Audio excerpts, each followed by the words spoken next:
pessoal do Estilo Festas. Hoje eu estou na Câmara Municipal de São Paulo para apresentar o meu projeto Mulheres de Gravata e aproveitando uma bela de uma entrevista com a promotora de justiça Eliana Passarelli. Então hoje tem muita coisa boa. Quero agradecer a Maristela, sempre colaborando conosco aí, no apoio ao Estilo Festas. Também agradecer ao ateliê Rosalina Gomes, ao Instituto Temes Furigo, lógico, né, a vereadora Edir Salles, que abriu as portas aí do gabinete dela para apoiar no projeto Mulheres de Gravata _ é o nosso Instagram, siga lá, ok, pessoal? E também quero mandar um beijo bem grande para todos os aniversariantes da semana. Deus abençoe a todos e felicidades. Então, nós vamos começar o Estilo Festa entrevistando Eliana Passarelli. Pessoal do Estilo Festa, é uma honra estar recebendo hoje Eliana Passarelli, promotora de justiça, que vai falar muita coisa boa aqui para nos acalentar, para nos abrilhantar essa tarde do programa Estilo Festa. Seja muito bem-vinda, obrigada pela sua presença, viu? Olha, Eliana, a gente vai contar um pouquinho aí da sua história, porque é uma trajetória longa. Muito, né? Pela idade. Não, mas eu acho assim, né? Tem muitos degraus, né? Para você chegar onde você chegou. Como tudo começou? Como que Eliana Passarelli falou, eu vou ser uma advogada, doutora, vou defender essas causas da mulher, da violência. Foi assim, muito sem querer. Porque eu fui fazer vestibular, eu tinha certeza que eu seria jornalista. Eu tinha uma professora de português que falava que você ia pôr no jornalismo porque eu escrevia. E eu me entusiasmei com a ideia de estudar, fazer jornalismo. De fato eu fiz. Aí eu prestei vestibular, mas na época só tinha uma faculdade de jornalismo. Então, pra mim assim, será que eu vou entrar, né? Porque nós só tinha Cas Pedrinho. Sim, eu era muito pequena, então eu pensava, será que eu vou conseguir? Aí eu acabei prestando direito e, por incrível que pareça, prestei psicologia. E aí eu entrei nas três, aí eu já não sabia o que fazer. Mas acaba que uma interliga a outra, né? Daí conversando com a minha mãe, a gente negociou o valor, né, da faculdade e tal. Eu acabei fazendo jornalismo e direito. E eu tinha certeza que eu seria uma jornalista política, com direito. E acabei invertendo.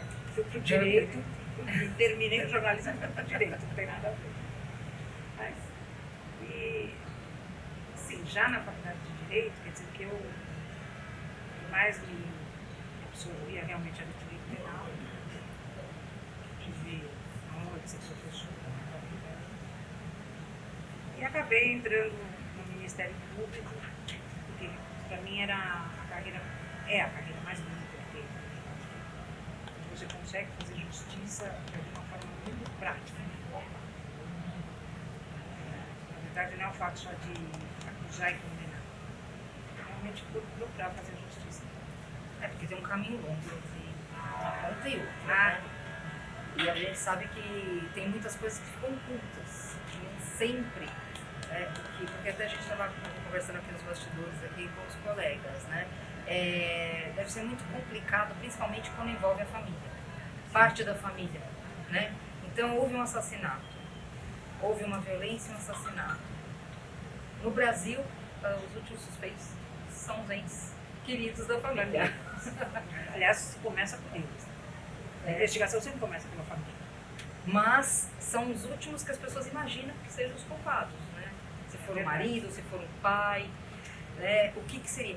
Você, assim, quando você entrou como promotora de justiça, quantos anos já na promotoria? 36 anos. Muito tempo, é muita estrada, né? Eu acredito que você tenha diversos casos, né? Assustadores, assim. Mas tem algum que te marcou, que você fala assim, nossa, esse assim foi um caso mais demorado, mais difícil, mais investigativo, mais misterioso, que te marcou? Tem muitos, assim. Tem casos que são... Todos os casos são chocantes, né? Porque, na verdade, tem 25 anos de tribunal do júri. Então, só fazendo homicídio é bem pesado. Mas o lado lado investigativo também, assim, né, junto com a Polícia Civil, esse trabalho feito pela Polícia Judiciária, então sempre foi uma coisa muito encantadora. Encantadora no sentido de descobrir a verdade, de buscar fazer justiça. Porque a gente sabe que, assim, né, algumas pessoas não roubarão, os estelionatários, mas quando você fala em matar, a gente nunca sabe quem vai matar quem. Qualquer um de nós é sujeito a isso. Então, os próprios criminosos são diferentes em alguns momentos. Né? É um que mata em legítima defesa, é o outro que mata porque perdeu a cabeça, e assim vai. Né? São coisas assim, não sempre chocantes, mas você também tem casos que você tenta, entre aspas, não entender o ato do assassino, mas o momento do assassino. Que levou, né? O motivo que levou ele a cometer. Então, assim, tem casos, tem mais violentos, assim, que me chocou muito, foi o de um estupro de uma moça e logo em seguida ela foi morta no caseiro da casa, onde ele trabalhava. O caso foi péssimo, porque a menina tinha 15 anos, generosa, e era provavelmente ele era de confiança da família. Sim, trabalhava há muito tempo. Uma família inglesa, trabalhava muito tempo. Achou que despedaçou a família inteira. Depois temos destrói no lar. Temos alguns outros processos, assim, com violência de banco, de sadismo. Muita coisa, assim, não dá nem para contar de casos assim. 25 anos de trabalho. Eu acredito que sejam muitos casos, né? Mas assim, quando você se depara, né? Qual que é o primeiro ponto para começar essa análise daquele assassinato? Motivo. Por quê? Mas assim, até então, o motivo, será ele está declarado? É o primeiro ponto, é declarado esse motivo? Às vezes não. Muitas vezes não. É um mistério. Então, exatamente. Aí a gente vai buscar exatamente a motivação. Por quê? Porque a motivação é que agravou. Então, quando não tem motivo, matou por quê? Porque matou. Nós temos uma pena de 6 a 20 anos. Eu não gosto. Eu gosto quando é assim, matou por vingança. Bom, aí nós vamos falar de uma pena de 2 a 30. Então, o motivo, ele qualifica. E é um passo muito importante para fechar a investigação, né? Onde a polícia acha a motivação e a gente oferece a denúncia baseada exatamente no que levou alguém a tirar a vida do ser humano. E no caso, não é só Deus que tem essa permissão, né? Então, um ser humano tirar a vida de outro. Eu fico imaginando assim, né? No caso, nós temos aqui o fator réu primário. Isso teria que mudar. Ou não? Em alguns casos, sim, tem como. Um dia você acha que vai ser mudada essa. Não, o réu primário não temos, né? Por exemplo, no Japão, quem é réu primário é aquele que nunca cometeu um crime, desde que nasceu até a hora que ele morreu. Aqui, a gente fala em réu primário e com os antecedentes. O primário aqui, ele pode ser primário 10 vezes.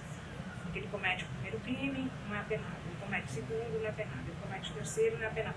Quer dizer, conclusão, a gente chega depois de 5 crimes e fala assim, ele é tecnicamente primário. Isso é uma vergonha. Tecnicamente primário, tem mais sentido, né? O cara viveu de crime aqui. Porque assim, réu primário roubou um saco de bolacha é uma coisa, né? Sim. Agora, assassinato, a gente já está falando. Sim. Não, mas não é nem assassinato. Você pega crimes assim. A nossa lei penal é tão grande, é tão boazinha, que você começa sendo um indivíduo que ele pode fazer um acordo, uma transação penal, que ele não fica nem com o nome, né, entre aspas, no rol dos culpados, ele não fica em lugar nenhum. Na segunda vez que ele comete um crime, dependendo do crime, ele tem uma suspensão condicional do processo, nem processado será. Na terceira vez, ele tem a suspensão condicional da pena. Na quarta vez, ele tem cumprimento de pena em regime aberto. Então você vê, a que ponto chegamos para chegar nessa situação que o cara, agora ele vai passar por anos e ele já fez estragos. Inúmeros. E aí a gente vai falar para ele que agora ele pode ser preso. Então é vergonhoso. Então é a lei que teria que mudar, porque Sim. muitas vezes eu percebo que existe a lei, mas quem avalia de repente não está conseguindo segurar o indivíduo preso ou condenado. Com certeza, com certeza. Os juízes fazem um excelente trabalho, os procuradores também. Mas quando nós lidamos com a impunidade, nós lidamos com o legislativo. Então aí é um problema do Congresso Nacional. Tem que mudar de cima para baixo, né? Essa pirâmide invertida que a gente não consegue entender muitas vezes, né? Porque assim, a gente vê muitos noticiários, muitas coisas, é muito brando quando chega até pra gente, né? Porque eu acho que vocês que estão ali nos bastidores, na vertente, na veia do problema, da situação, eu imagino, você consegue dormir depois de avaliar um caso e saber de uma... Olha, eu consigo, como paz interior, assim. Como promotor, eu consigo, porque eu consigo entender, né, a lei do jeito que ela está, de perna agora como cidadã. Porque o cidadão é revolta. É revoltante, né? Você me falou assim, né, explicando aqui pra gente, a avaliação diante de um caso, né? A pessoa assassinou um caso que descobriu-se depois que foi o marido, né? Como que é para vocês, às vezes, olhar para o indivíduo e o indivíduo se fazer de santo, se fazer de coitado, como se ele, né, o príncipe encantado que virou sapo, mas ele está acusando o mundo, mas ele não. Como que é, assim, essa parte emocional que vocês descobrem? Né? Eu sei que tem peritos, né, que envolve uma equipe toda, né? Mas assim, de olhar e sair e falar assim, como que é aquela pessoa tem coragem, né, perante algumas evidências já, de falar que não.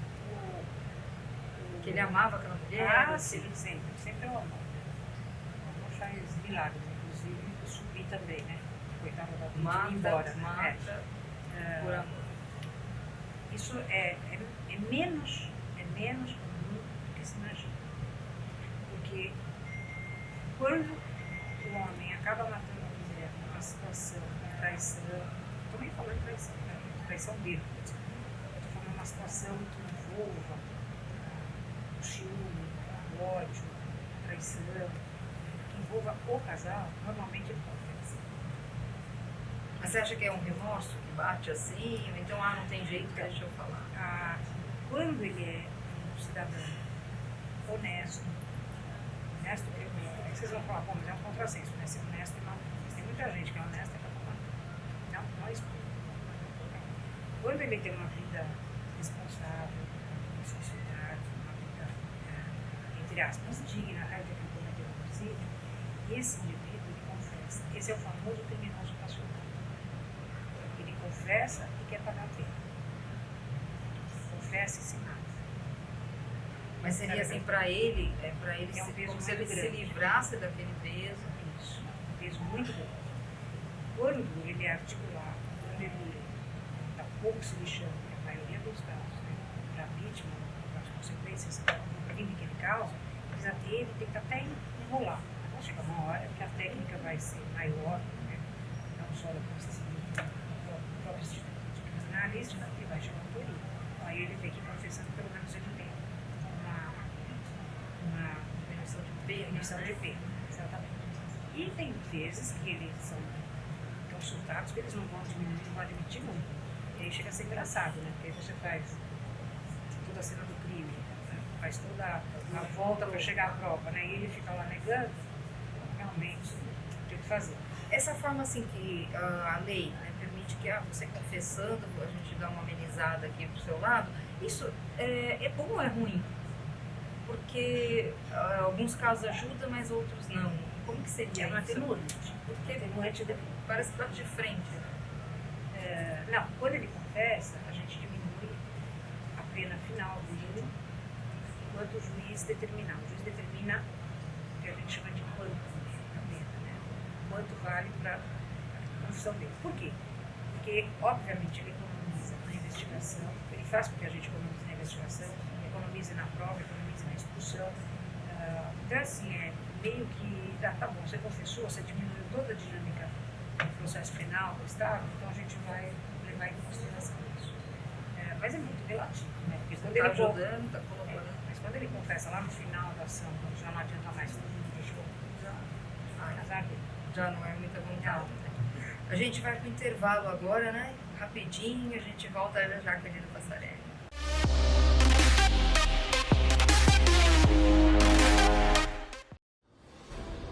A suavidade e a feminilidade de uma mulher é representada incrivelmente quando ela se prepara para um grande evento.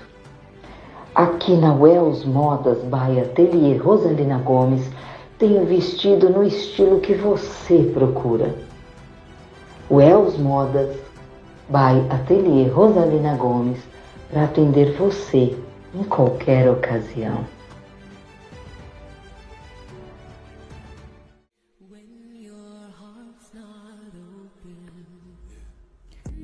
Toda mulher se sente poderosa quando está com uma bela e linda joia. Em todos os momentos da vida, no trabalho, no lazer, num grande evento. Então, mulher, você tem que ter uma joia da Maristela Joias, incríveis como você.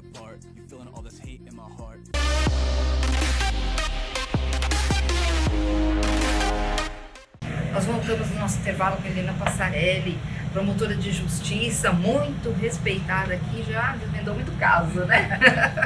Já colocou muita gente aí, ó, atrás do xadrez, né? Graças a Deus. Amém, que continue assim, viu? Você pretende seguir essa carreira daí? Até quando? Até quando? Né? Deus me permitir, né? Que maravilha, eu já tô idosinha, mas... Não, ela fala isso, não, gente, vai estar ótimo. Enquanto não vier a aposentadoria expulsória, né, para a gente ter uma idade para chegar até o final, em estado de retiro. Então, estamos aí. Ah, isso é ótimo. Você acha assim, a gente voltando nesse assunto, você acha que tem que mudar a cultura do país para que nós não tenhamos mais tem que mudar esses a casos?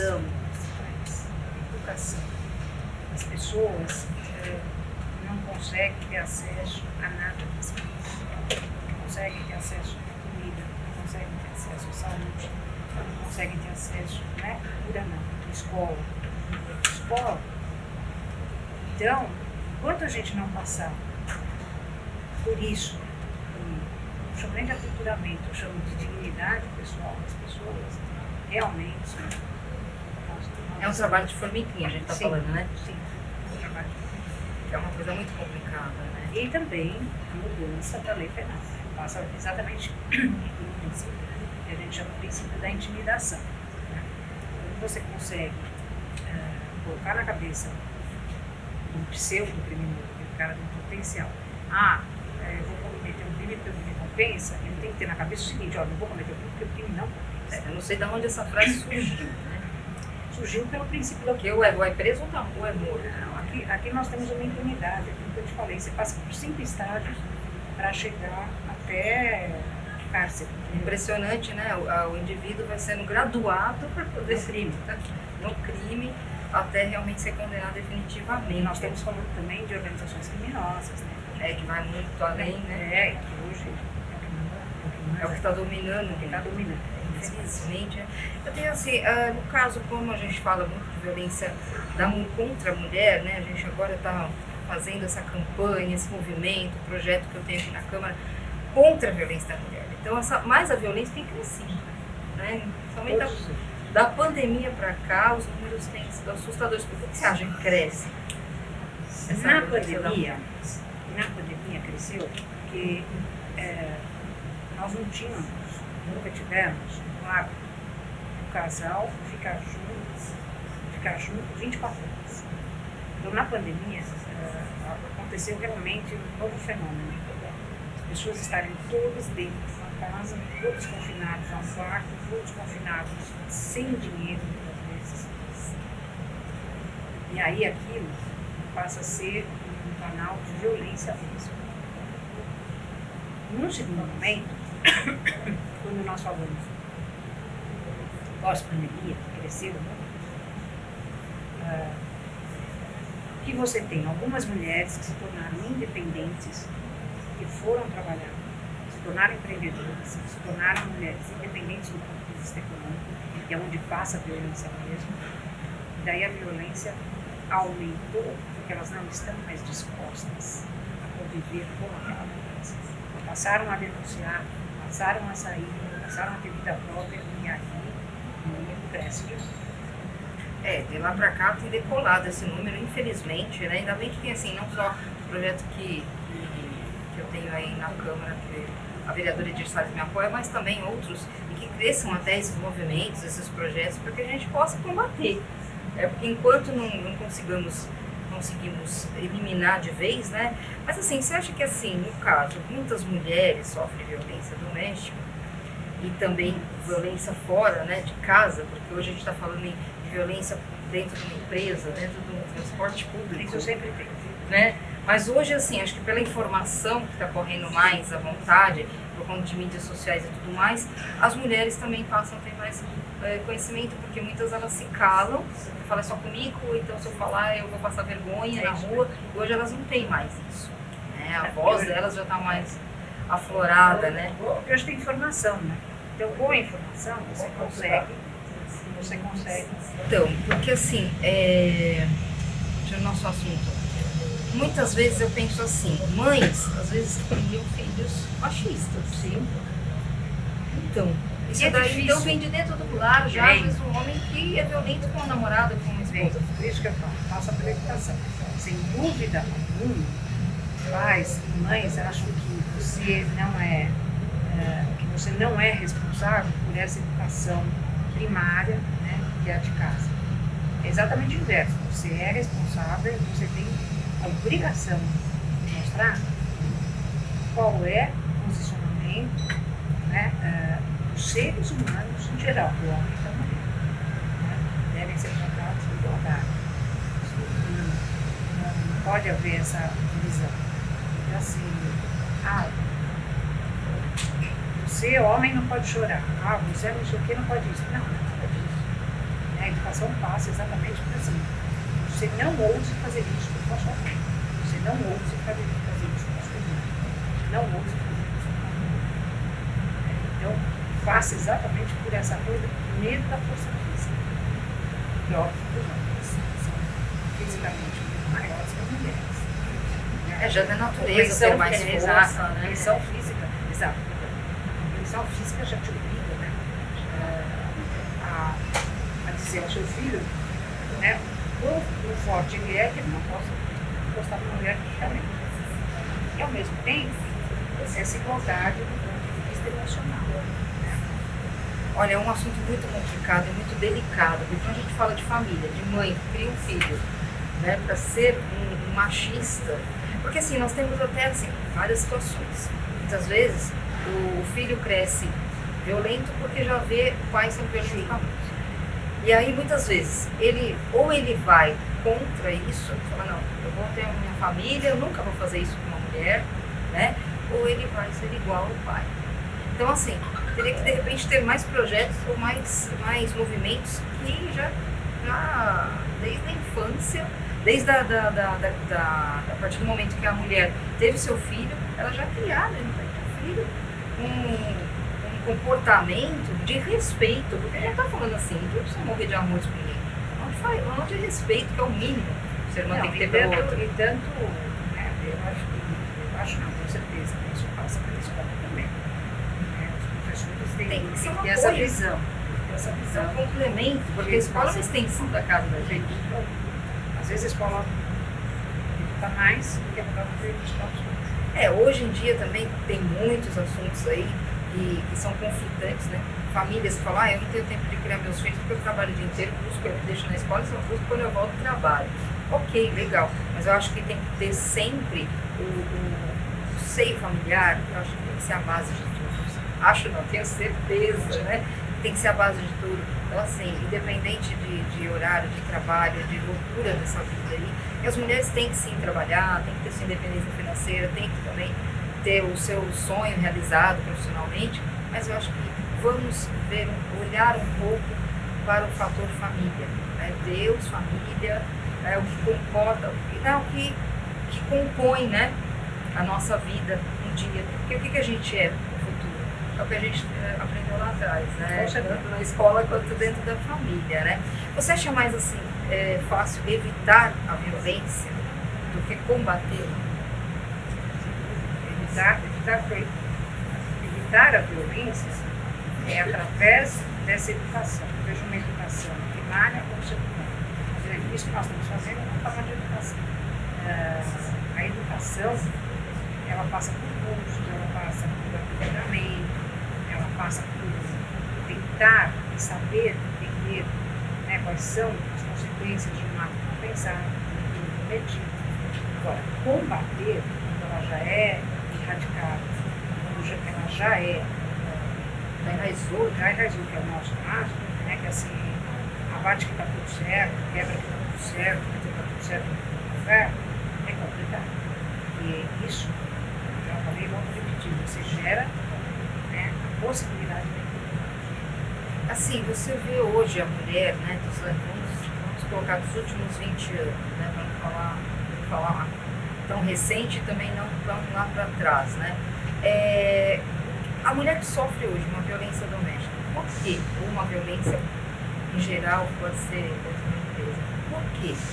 Se é uma mulher já que tem uma atualidade, de acesso à internet. Ela necessita do trabalho. Muitas vezes, né, esse assédio moral, esse assédio no trabalho, acaba se tornando uma coisa comum e ela aceita. Por que ela aceita? Porque não terá outra vaga, porque não terá outra forma de se colocar no mercado. Muito complicado. Mas se vem exatamente, você falou que os últimos 20 anos, eu diria a você, desde que eu conheço o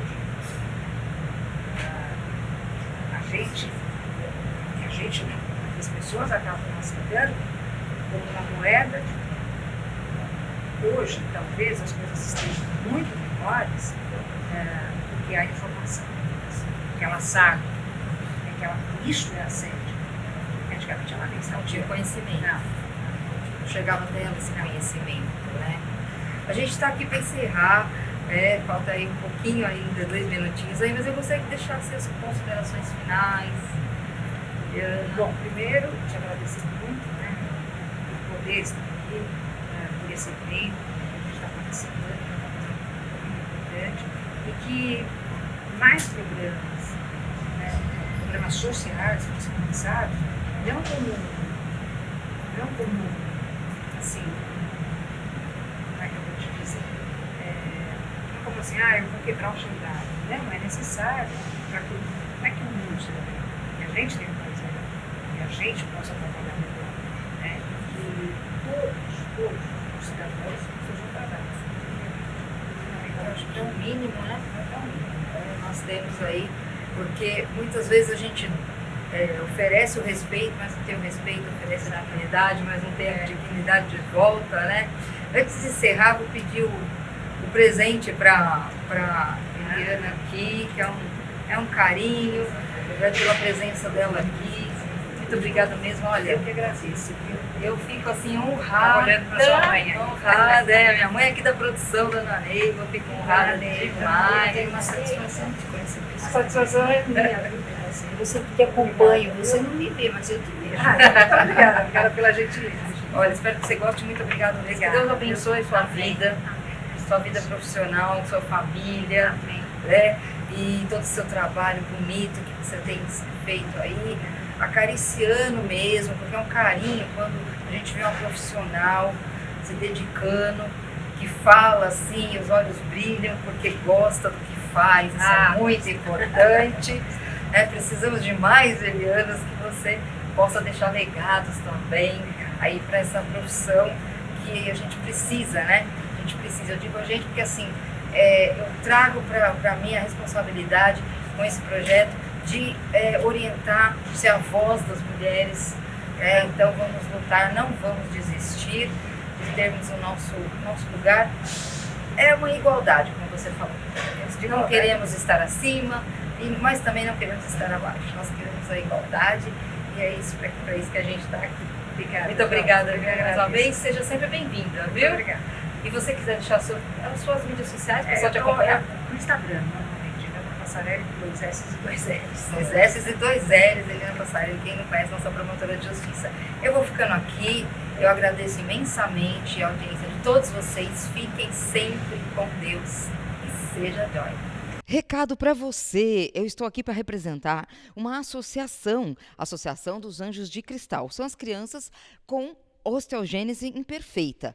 Ajude, colabore, doe brinquedos, alimentos, material de limpeza. Fale com a Regina Expósito. Mais informações no www.anjosdecristal.com.br. Doe amor.